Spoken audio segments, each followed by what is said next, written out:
Chiranjeevi charitable ట్రస్ట్కి ఎనలేని సంతృప్తిని ఇచ్చావు.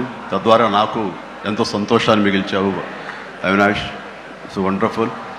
ఈ కార్యక్రమానికి విచ్చేసి దాదాపుగా 1000 మంది సాయంత్రం లోపల బ్లడ్ డొనేట్ చేస్తుంటే రక్తదాతలకి నేను మరీ మరీ మరీ శిరస్సు వంచి నమస్కరిస్తున్నాను.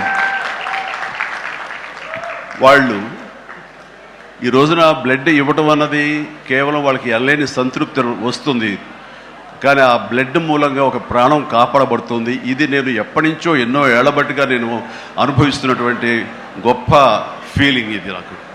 అంటే చాలాసార్లు చెప్పాను, కానీ ఎప్పటికప్పుడు కొత్త జనరేషన్, కొత్త యువకులు వస్తున్నారు కాబట్టి నేను మళ్ళీ చెప్పాల్సినటువంటి ఆవశ్యకత ఎంతైనా ఉంది. ఎందుకంటే ఇది చాలామందికి స్ఫూర్తినిచ్చే ఒక అంశం. మా అందరికీ సేవ చేయాలని ఉంటుంది, కానీ ఎలా చేయాలో తెలియనటువంటి ఒక డోలాయమాన పరిస్థితితో లేదా తొయ్యుకో ఉన్నప్పుడు మీలాంటి వాళ్ళు మాకు ఆ స్ఫూర్తినిచ్చి మాకు డ్రైవ్ చేస్తే కనుక నిజంగా అది పెద్ద మీరు సహాయం చేసినట్లు.